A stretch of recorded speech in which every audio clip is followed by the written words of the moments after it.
Yo! What is up mga chuy? Ngayong araw ay gagawin natin yung gagawin natin. Pero bago tayo magsimula, isimulan na natin. So dito mga chuy, gagawa tayo ng saging na pinaypay na may tutong. At dito nga pala tayo magluluto sa labas ng bahay. Kung tatanong kayo kung bakit dito sa labas ako nagluluto, kasi ginusto ko lang. Kasi dito ako komportable. Kasi napakaganda naman ang spot nandito. Ay, ikaw ba naman nagluluto? Nasa harap mo yung mga halaman. Siyempre, ganado ka magluto. Hayaan nyo mga chuy, sa sunod natin video ay sa bubong na naman tayo magluluto. Ewan ko na lang kung di pa kayo magla-like and share mga choy kung sa bubong na tayo magluluto. Kaya dito nga mga choy, hiniwa ko na ng papormang paypay yung mga saging natin. Kung nagtataka kayo mga choy kung bakit itim na gloves yung gamit natin, kasi galing pa ako nagboxing. Kung nagtataka kayo mga choy, wag na kayong magtaka, pati ako nagtataka na tuloy. Kaya dito nga mga choy, dahil hindi harina yung nasa misa natin kanina, humingi na ako kay Pidot.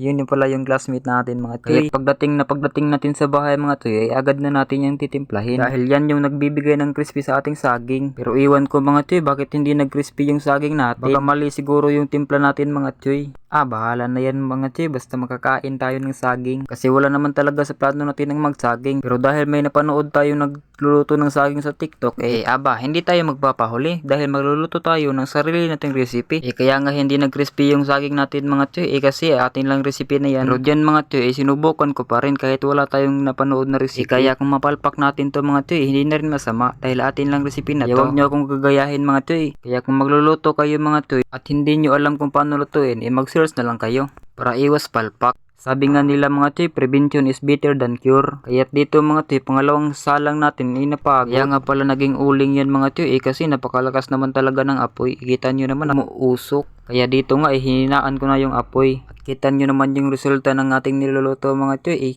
tutong talaga. Kaya kayo mga tuy, huwag kayong matakot na makagawa ng mali. Kaya kung nakagawa man kayo ng mali mga tuy, sa pangalawang pagkakataon mga tuy, tama nyo na. Kasi ganyan lang yung sistema dito sa mundo mga tuy. Yan tuloy, napakalalim na tuloy ng salita natin mga tuy. Saging lang yung pinag-uusapan natin kanina mga tuy, pero ngayon narating na tayo sa ibang mundo mga tuy. At dahil nga tapos na tayong magprito mga tuy, mga halaman pala yung nasa harap natin. Ngayon mga tuy, ipapatikim natin to sa mga tao. Tuy, napagod. Pagod.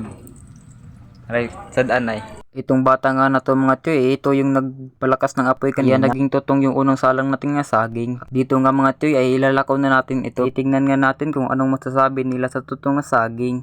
At dito nga ay unang tikim kay Angel agad.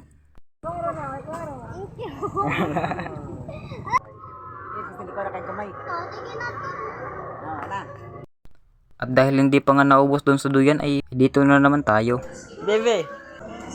Pretes! Buti choy. Kaya dito nga ay ubos agad. Kilos. Maghalin no? Sinaw na. Sinaw na choy. Ano na ba? Baligya ba? Pero libre, raday, may bayad. Kaya siyempre, hindi mawawala yung kape sa tanghali. Kaya dito mga choy, ay tamang upo na lang ako at tamang kain. Pati higop na rin. Kaya huwag niyong kalimutan yung sinabi natin kanina mga choy, dun sa bubong naman tayo magluto. Hanggang dito na lang muna tayo mga choy. Abangan nyo na lang ako sa bubong mga choy.